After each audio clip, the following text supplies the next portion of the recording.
what I would do on a typical, typical flight to push the birds off. There's two things. First of all, just picking the plane up. A lot of times the birds are going to leave because they see it. Matter of fact, at Newbie, I was just messing around. I took our extra plane and I just set it on the side of the hill, right next to where the birds are at. And after 15 minutes, they didn't care that it was sitting there. They were actually sitting like right around it, like you and I were. Yeah. They didn't care that it was there. But as soon as it was in the sky, and they were freaking. So, but a typical flight would be about like this. I wouldn't be flying at full throttle. It's got way more power than we ever use. I would do a couple circles over the working face, and I like to be pretty close to the actual working face. And the reason is depth perception. I wouldn't want to be standing 300 yards away from the working face.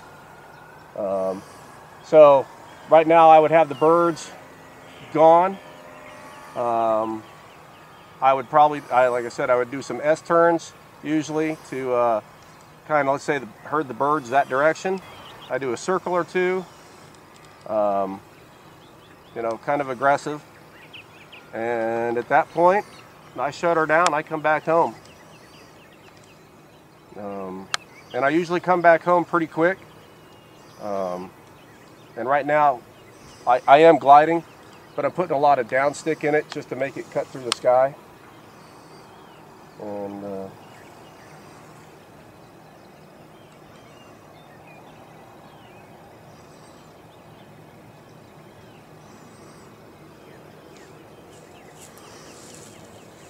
we're back home. Try to reinvent any wheels here. This is all proven technology that we use in my existing glider line. All we've done is just marry this over to this application. Yeah. And it's extremely durable. Like I said, the fact of it just to show you just how durable it is. I'm 200 pounds. Yeah, that's pretty good. What did I just do to it? Yeah. The actual construction is with expanded polypropylene. It's not foam, it's actually polypropylene plastic. So it is chemically inert, so it doesn't care about what chemicals are put on it, what adhesives, what glues. Everything works, nothing. The only thing that hurts it is just fire, actual heat to melt it. So it's extremely durable. You can literally take this and drive over your car. We could go put it under your Ram truck and drive over it, and if you want to film it, it's kind of cool. Yeah. The internal structure, actually I'm going to take this apart. But on the inside, you can see the internal structure. What it is we've designed a laser cut internal frame that all the components mount into. Inside here, and actually let's go ahead and take it apart too. Take the wing off, we can just play with it. On the inside, like I said, this is the wooden frames, just so you guys know as well. We build a hatch into it. They've got rare earth magnets, so the hatch, lock down. Yep. And they hold plenty tight to hold it in place.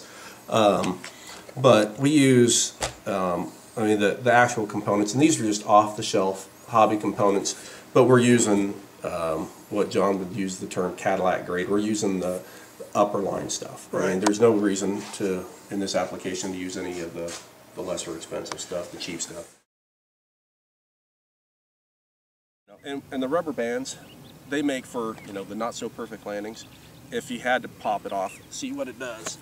So you have some ability for give. Yeah. It's not going to actually come off and fly by any means, but because there's way more than enough, power to hold it on. But for those times that you're not going to have a perfect landing every time. Being a manufacturer myself, I would estimate that they got about $3 in it, maybe. And $3 is probably being a little room for error.